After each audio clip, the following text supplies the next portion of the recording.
Welcome back to the channel and thank you so much for tuning in today. If you're new here, you're welcome. I'm Alheri, and in today's video, we'll be learning how to make Danwake.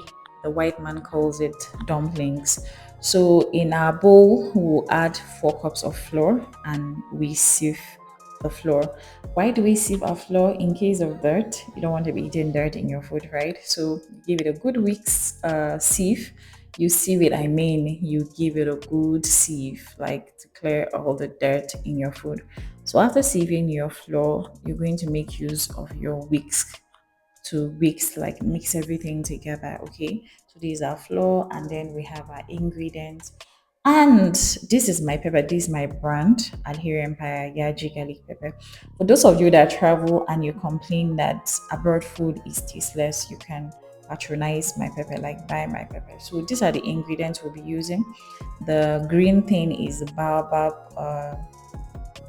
leaf. Yeah, this is a baobab leaf, and it's called kuka. Okay, if you want to buy it, you go to your local market and ask um for kuka. You get it's also used in making soup.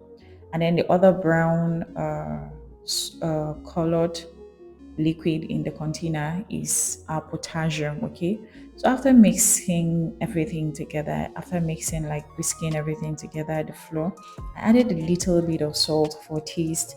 This is optional, you don't have to add it. Okay, then you put your water bit by bit because you don't want it to be flowing. When it comes to flour, you have to be very careful about how you use your water. So from the first cup, I already added my potassium. Okay, so we could mix it together.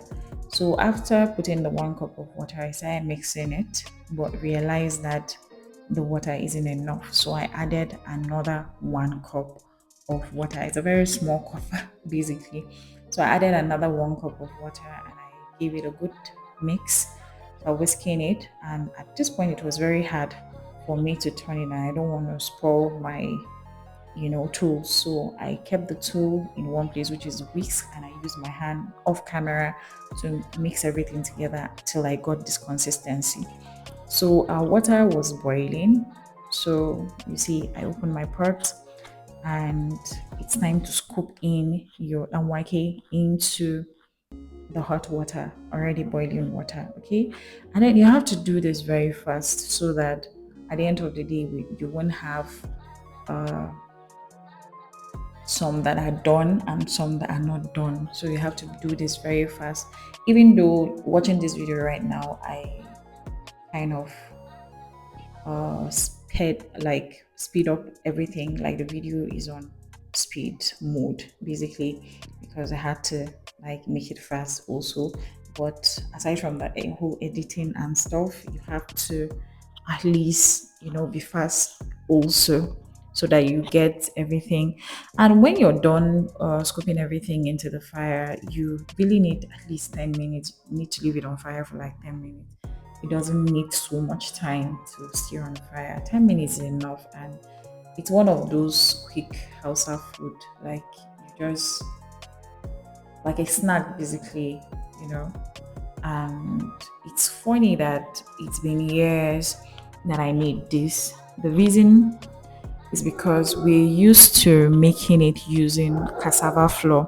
And if you're in Abuja, you know that getting this cassava flour and the rest of the things are very, very hard. Like it could be very hard to get genuine things that you could easily eat just like that. So that's why I've not been making it. But when I realized that you could make it using flour, I just hope on the challenge. And my children, my husband likes it so much.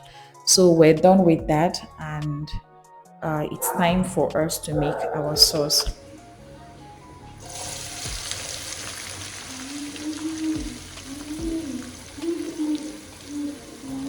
So you heard that sizzling sound of onions touching the hot oil. Oh, I love it.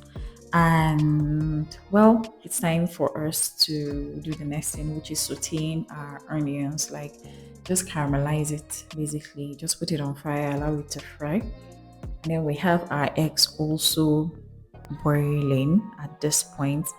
I added seasoning cubes, 2 Knorr cubes and 2 star cubes, okay, to give it enhance the taste basically. Because as much as it's a fast food, you want to make sure that it is as healthy as possible.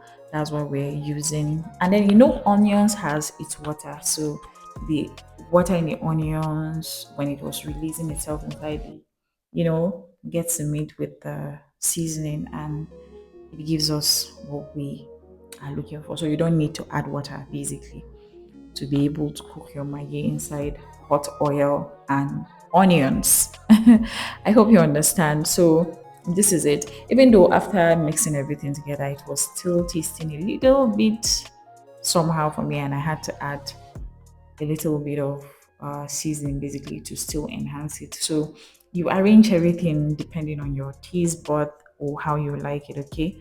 For my kids, they eat it like that without adding more seasoning basically.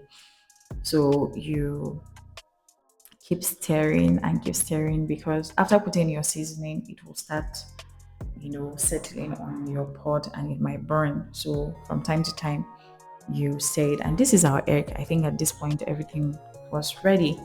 So this is our dumplings. These are African dumplings. So this is what we did today. And then I got a bowl again and I turned it into a bowl. I remained some for my husband because he wasn't at home at the point. So this for me and two of my boys. And I added a generous amount of pepper. Okay. So after adding that pepper, I added my caramelized onions. Okay. You could see that it is not burnt. You could still chew. Yeah, that's what you're looking for. So at this point, a lot of people can add cabbage to their toppings.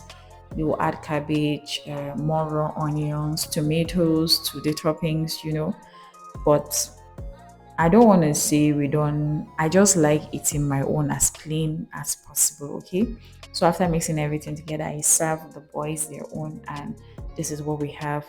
Two eggs, our African dumplings, which is Danwake, and then beside it, I kind of cut my